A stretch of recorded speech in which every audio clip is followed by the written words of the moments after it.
এই পৃথিবীর মধ্যে মালাকুল মউত প্রত্যেকের কাছে আসবে গো।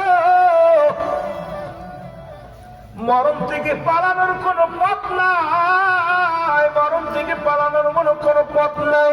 কার জন্য সুদ খাও, কার জন্য ঘুষ খাও, কার জন্য এত সম্পদের পার করলাম, কার জন্য দুনিয়ার মধ্যে গাড়ি বাড়ি করলাম, কেউ তোমার নয়, কেউ তোমার নয়।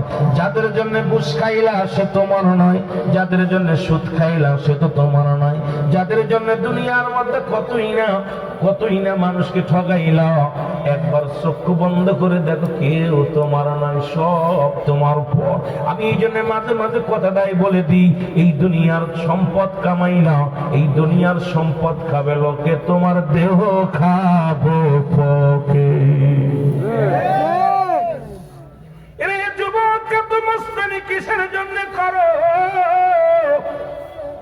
জীবনের প্রথম কাপড় পরিধান করার জন্য সাহায্যে, আবার জীবনের শেষ কাপড় পরিধান করবো অন্যের সাহায্যে। নিজের কাপড় নিজে পরে কবরে শুইতে পারবা না, নিজের কাপড় নিজে পরিধান করে তুমি কবরে যাইতে পারবা না। আমার অন্যের সাহায্য লাগবে, তবে কেন এত মানুষকে ঠগাও? তবে কেন মানুষকে কষ্ট দাও, মিথ্যা মামলা দাও? তবে কেন মানুষের বিরোধিতা করো, সমালোচনা করো? তবে কেন মানুষের সম্পদ তুমি হরণ করো? তবে কেন মানুষের জান হরণ করো? মানুষের কেন মাল হরণ করো? একবার যদি চিন্তা করো, ওই মানুষটার সাহায্য ছাড়া আমি ল্যাংটা হয়ে কবরে শুইতে হবে, আমি উলঙ্গ হয়ে কবরে শুইতে হবে।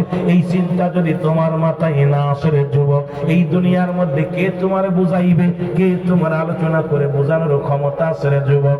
এ যুবক শোনে নাও, শোনে নাও, এই জন্য দুনিয়ার মধ্যে রব্বে কারীম পাঠাইল আপনাকে আমাকে গোলামি করার জন্য। মরণের আগে যে দুনিয়ার মধ্যে রব্বে কারীম আপনাকে আমাকে পাঠাইল তার গোলাম হিসেবে। কারণ এই দুনিয়ার মধ্যে যখন সমস্ত রূহের জগৎকে পাঠাইল, কারণ সমস্ত রূহের জগৎ মরণ আছে, একমাত্র মৃত্যু নাই, স্রষ্টার মৃত্যু আছে। মৃত্যু নাই, স্রষ্টার মৃত্যু আছে সৃষ্টির। যেহেতু সৃষ্টি জগতে যা কিছু আছে রব্বে কারীম এক জায়গা করলেন বানায়া রূহের জগৎ। রব্বি কারীম ডাক দেবার আলাস্তিবি রব্বিকুম, আমি কি তোমাদের রব নয়? আমি কি তোমাদের প্রভু নয়? আমি তোমাদের মালিক নয়?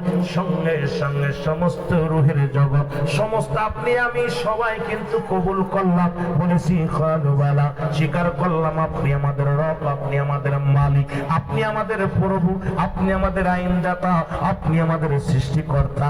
আপনি একা স্বীকার করেন নাই, এই জায়গা যারা বসছে সবাই স্বীকার করেছেন। যদি মুসলমান শোনেন